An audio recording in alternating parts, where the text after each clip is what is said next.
এখন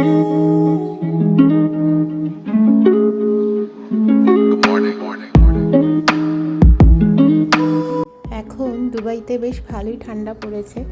আগের বছর এতটাও ঠান্ডা পড়েনি, কিন্তু এবছর একটু বৃষ্টি হয়েছে বলে ঠান্ডা পড়েছে। তো সকালবেলা আজকে আমি আর রাজা একটু বেরালাম। আজকে আমরা মানে ব্রেকফাস্ট করতে যাচ্ছি না, কিন্তু ব্রেকফাস্ট করেই বেরালাম আমরা, আর একটুখানি চা পাতা আনার আছে, তো দুজনে ওই জন্য বেরালাম।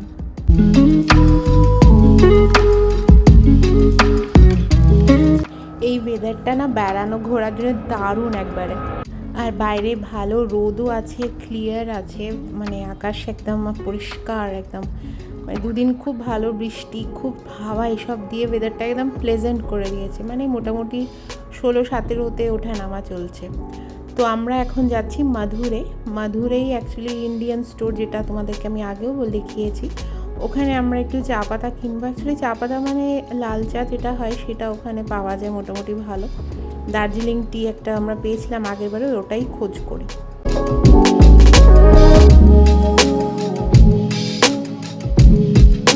আর সব থেকে বড় ব্যাপার কী বলতো, সানডে সকালবেলা বেরালে না একটাই সুবিধে, ভীষণ ট্রাফিক কম থাকে। একটু বেলা হতে হতেই ট্রাফিকে মানে ভরে যায়, পার্কিংয়ে জায়গা মানে এখানে পাওয়াই যায় না। সেই জন্য আমরা সকালটা ব্রেকফাস্ট খেয়ে মানে মোটামুটি 9:30টার মধ্যে বেরিয়ে পড়েছি। বাড়ি গিয়ে রান্নাবান্নাও আছে। তো আজকে মাধুরে এসেছি, অনেক দিন পরে এই সেকশনটাতে আসলাম। আমি জানি না এখন কিছু তো আর মনে হয় ফেস্টিভ্যাল নেই, বাট এখানটাতে না আসলেই যেন মনে হয় ভারতবর্ষের পুরো ছোঁয়া পাই এখানে। এত ভালো লাগে, ছোটো ছোটো জিনিসগুলো এত ভালো লাগে দেখতে। তাই জন্য আমি নিজে এগুলো রেকর্ড করতে থাকি, যে আমাদের এখন ইন্ডিয়ান যা কিছু প্রয়োজন আছে সেগুলো দুবাইয়ে সব কিছু পাওয়া যায়, কোনো বাইরের থেকে আনার দরকার হয় না। হ্যাঁ, অবশ্যই একটু দামটা বেশি পাওয়া যায়, কিন্তু খুব প্রয়োজনীয় জিনিস যদি হয় এখানে সব পাওয়া যায়।